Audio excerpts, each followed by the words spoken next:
What is up, guys? Welcome back to Instagram Growth Tips here, your charisma. If you guys are new around here, then make sure to subscribe because we are putting out content every single week to help you guys out on Instagram, growing you further, and of course, making more money. And today, actually, we've got some bad and good news about Instagram and some updates in November that Instagram have put out themselves on their website, instagram-press.com. Keep in touch with that website for everyone. It's releasing all the new updates and everything that's coming out with the Instagram platform as it comes out, as Instagram want to release it. So you can already see right in front of us, we've got an article here posted on the 19th of November. So that was just Monday gone. All about reducing inauthentic activity on Instagram. Now, a lot of you guys probably know already that Instagram wants you to connect with their platform on a very authentic level, on a very genuine, and work with their platform rather than trying to work against it and manipulate their platform. It's always good to understand the algorithms and how they work, but to work with them and don't push the boundaries like many people have on Instagram to try and get more followers, more likes, and things like that. So if we go through this actual article just to see about it, some of you have probably read about this already, but I do want to go over it again, okay? So obviously a lot of them, starting from today, will begin removing inauthentic likes, follows, and comments from accounts that use third-party apps to boost their popularity. So where it talks about these third-party apps, we'll look at it down here a bit further. It actually means when you're logging in, you're using your username and password onto third-party apps and softwares. Instagram knows that you're doing this straight away. So as long as you're not using these platforms and logging in, you should still be all right. But if you're using these apps and logging in, Instagram knows straight away, and it's going to really flag this up. We already knew it sort of flagged this up before, but now they're actually making a statement about it and saying they're really pushing towards removing this authentic activity on Instagram. So we're taking a number of steps to limit this kind of unwelcome behavior. Accounts we identify using these services receive an in-app message alerting them we have removed their inauthentic likes, follows, and comments given by their accounts to others. We'll ask them to secure their account by changing their password.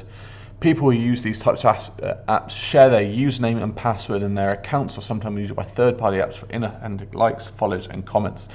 Not only does this introduce bad behavior into the Instagram community, it also makes these accounts less secure, because obviously if you're sharing your details, more likely to get hacked by other people. Even if these platforms are obviously quite often legit, they could get hacked themselves and they could get exposed, and all accounts that are in that using that software could get exposed and then taking the details, flipped into other accounts and going from there.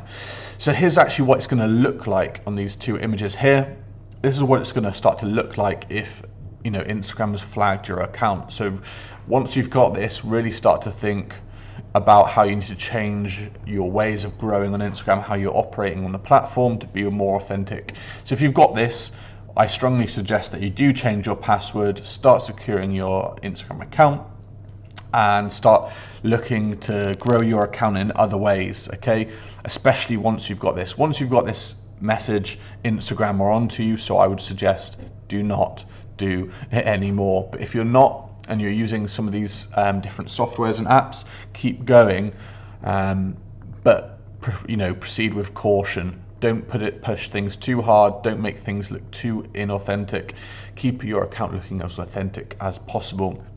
And like we've been in before, since the early days of Instagram, we have detected and removed fake accounts to protect our community. They want to keep people on the community for as long as possible. So think about, the follow, unfollow style apps. When people get harassed, followed, their content liked by random accounts they've never heard of before, or like auto DM'd or commented, they're going to be put off by the platform because people want to see genuine engagement on their own content, and when they see all this fake stuff that's landing on their accounts, people are following them and then a day later unfollowing them, it puts them off from wanting to put more content on the platform, and ultimately the longer that people stay on the platform, the more ads that they can deliver to them, and that is how Instagram makes money. So you've always got to reverse engineer how Instagram wants to and is going to make money on their platform, and then stick to how you can actually assist them and keep people on the platform,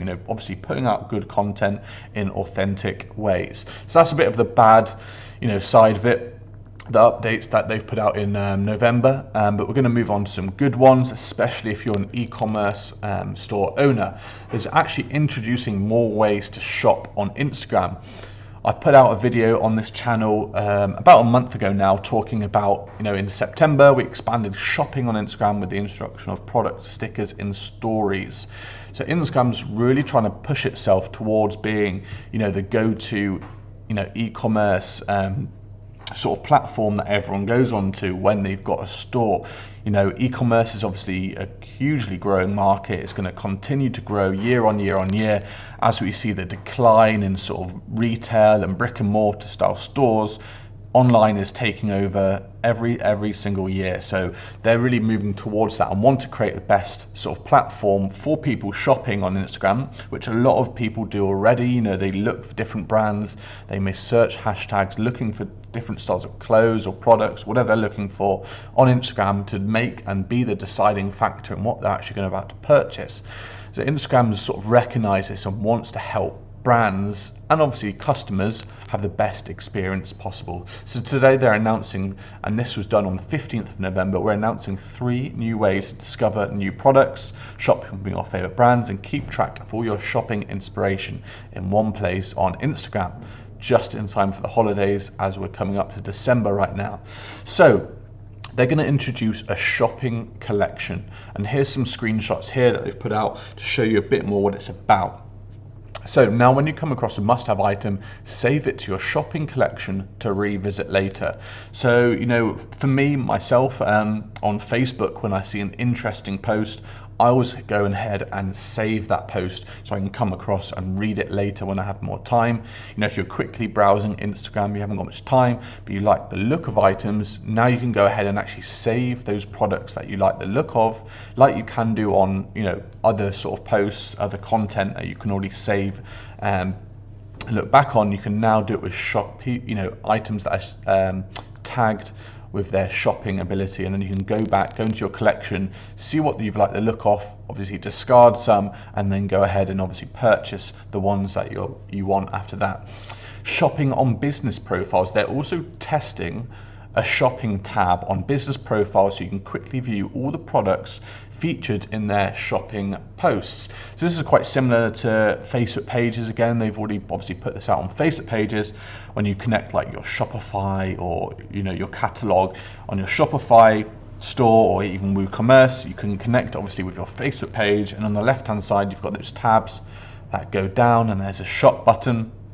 This is very much the same what they're doing here now on Instagram. So when you visit a business profile, tap on the shop button to see all their products, the item name, price, and the posts featuring the item. So you can obviously browse different lifestyle posts that company or brand has put out using that item in particular. So it's great. So it's all in one, as you can see here. Another screenshot we can see here. And shopping in feed videos. You can now shop in videos from your favorite brands. When you see a video in feed from a brand you follow, tap the shopping icon in the bottom left-hand corner to reveal the featured products and learn more about them. So there you go, straight there. Then I reckon it will probably take them in the long run, when this gets rolled out fully, onto the shopping tab and takes you into the direct product, and then you can obviously click and most likely check out on the Shopify or e-commerce store, whatever it is. But as we look forward, I definitely think that they're going to integrate a payment sort of processor with it. Obviously, we've seen that with Messenger on Facebook, that they've integrated that you can now pay brands, you can pay your friends. I think personally, Facebook and Instagram are going to become one of the biggest payment processors in the world, and effectively buying the product through Facebook without having to leave Facebook.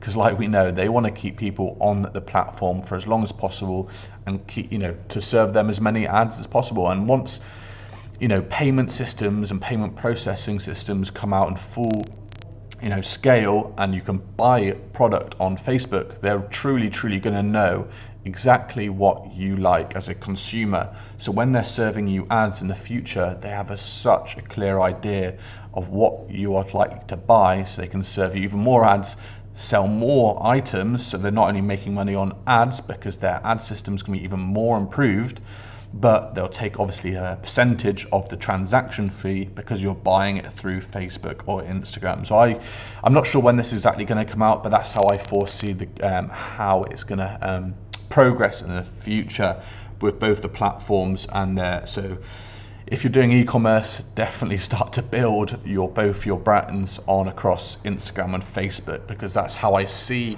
it's going to head. And Shopify is slowly going to become less and less need for that. Of course, people are going to still search for items on Google, and there's other platforms that you're going to send traffic from, Google Ads and whatnot. But you're basically going to have a full-blown store on your on your Facebook and Instagram platforms, and that is my belief. But it'll be interesting to see how this progresses and how it goes on from here. But guys, thank you so much for watching today's video. If you've enjoyed it, of course, make sure you hit that subscribe button, leave a like down below, and of course, comment any questions you have. I'm always here to help you guys. But thank you so much for watching, and I'll see you again soon.